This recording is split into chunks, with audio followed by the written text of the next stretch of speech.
Hello there guys, my name is MrYorkiesWorld, welcome back to the channel, and in today's review video and write-up, which you can find in the link in the description below, I'm going to be talking about Aerosoft Sim-Wings Ibiza for Microsoft Flight Simulator. So first off, I'd like to thank my good friend Dominic Smith over at flightsim.com for providing a copy of this particular scenery for me to review. It really is an absolutely fantastic product and I cannot wait to get into it. So Ibiza is one of the airports I really love to visit in the sim, especially during all this global doom and gloom, because it really gives me a sense of sort of like summer holidays and, you know, going abroad and enjoying ourselves and things like that. So it takes our minds away from all the negativity.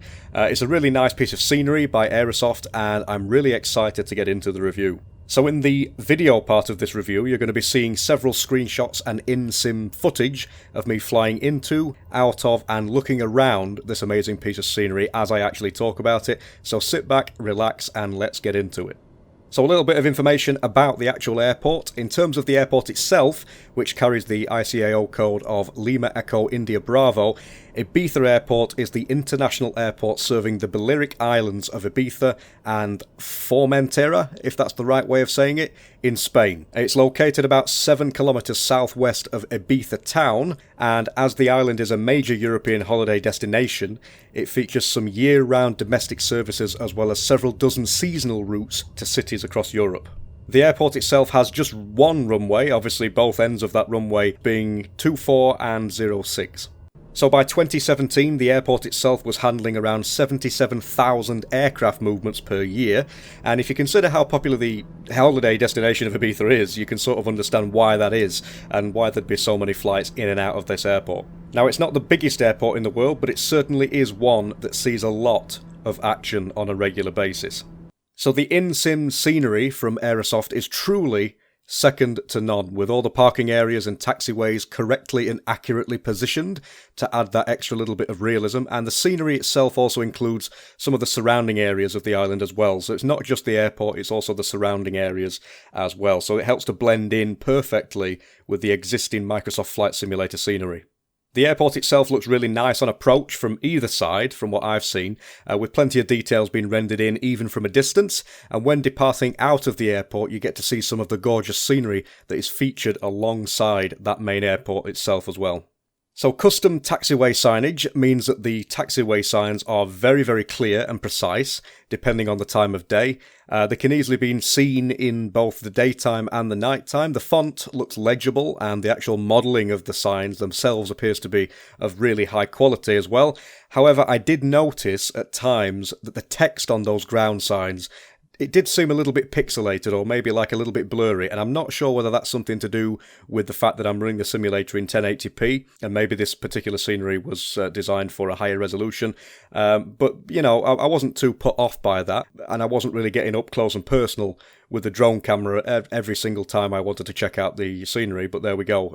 You know, just the same as if you're going to be taxiing around in a 747 or a 737 or, you know, even the A320 or something, you're not really going to be paying too much attention to whether or not those signs are pixelated. It's literally going to be how accurate those signs are and how correct they are to the real world.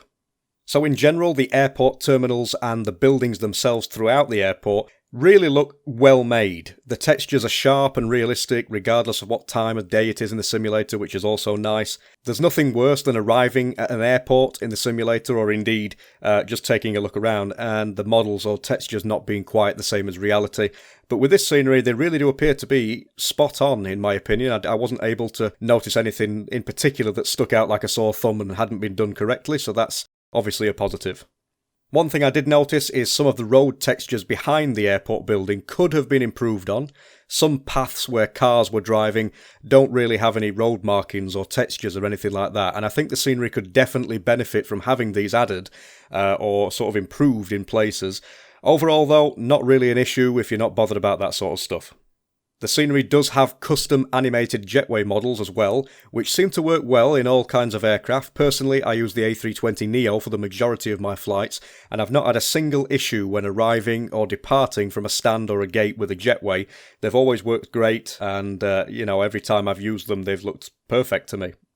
So in terms of performance, this is probably one of the most important parts of any scenery review. Taking a look at the performance of the scenery, in Microsoft Flight Simulator, I have to say I've been quite impressed, even with a really detailed airport area, which is extended to some of the surrounding areas. The Ibiza scenery really doesn't take up too many of your frames, and more importantly, it doesn't induce much stutter either. In my case, I was able to get anywhere between 40 to 60 FPS in the simulator, even when using the A320neo by fly-by-wire. Performance at night, as expected, seems to drop a little bit, but this is probably the case with most scenery out there at the moment. It doesn't really cause any major issues in terms of immersion. Personally, I'd rather put up with the slight drop in frames just to take a look at the spectacular night lighting that Ibiza Airport and the surrounding areas have to offer.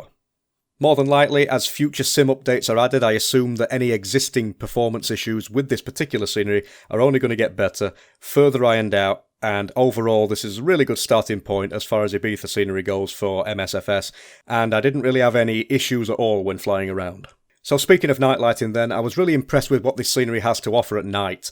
A lot of the sceneries that I've looked at tend to look really good in the daytime, and then they struggle at night time. But in this case, it's safe to say that Aerosoft have really gone into detail to try to make things look really nice and immersive, regardless of whether it's daytime, nighttime, evening, early morning, whatever. The environment around the airport area and the surroundings look really nice in a sunset or a sunrise, and you can see from the screenshots and video that you can see on screen right now how well the night lighting has been reproduced compared to the real-world counterparts. The ramp looks nice, as do the taxiways and the runway lights. Everything seems to be in the right place inside of the scenery, and it's easy to navigate around at night or in dark conditions by using the lighting itself and the illuminated signage.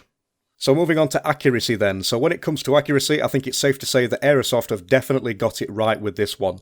The airport seems to have all of the major gates and stands, taxiways, runways and things like that. Everything seems to match pretty well with the real-world counterpart, and I wasn't able to find any major differences worth noting in any way that would really cause any lack of immersion in the simulator or in the scenery itself.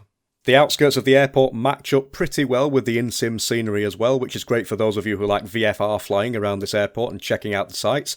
I wasn't able to find any hard borders, if you can call them that, where you can obviously see maybe like a line between, this particular scenery and the stock scenery in MSFS.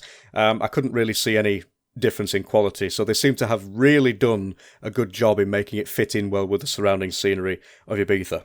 The ILS for both runways seems to work just fine. I was able to complete a number of approaches to runway 06 and runway 24 without any issues lining up properly with the localizer or the glide slope, and I managed to hit the touchdown zone on both runways quite nicely as a result.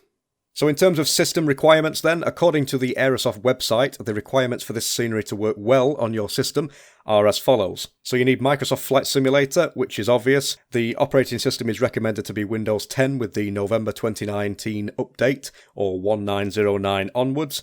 DirectX 11, an Intel i5-4460 or a Ryzen 3 1200, an NVIDIA GTX 770 or a Radeon RX 570. Video RAM just needs 2GB, system RAM needs 8GB, and it's recommended to have a hard drive with at least 3GB. And finally, bandwidth says that you need about 5 megabits per second, which is virtually nothing. I'm pretty sure that most people have got that. So on to the price of this particular scenery and my final verdict. So you can pick up Aerosoft Sim-Wings Ibiza for MSFS either directly from the Aerosoft website, or you can purchase it from the flightsim.com store using the links in the description below.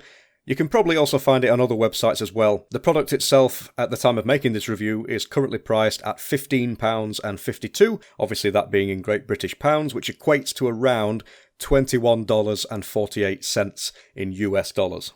Personally, I think the price is very, very reasonable for what you get. It's a really great rendition of Ibiza Airport and the surrounding areas, and it looks absolutely fantastic in the simulator itself. It's great on performance, great on visuals, and it's very accurate, again, to the real-world counterpart as well. So if you're looking for a really good Ibiza scenery, then I would highly recommend Aerosoft Sim-Wings Ibiza. Once again, I'd like to thank my good friend Dom Smith over at flightsim.com for providing a copy of this scenery to review. Thanks again for watching, guys, and I will see you in the next one. Bye for now.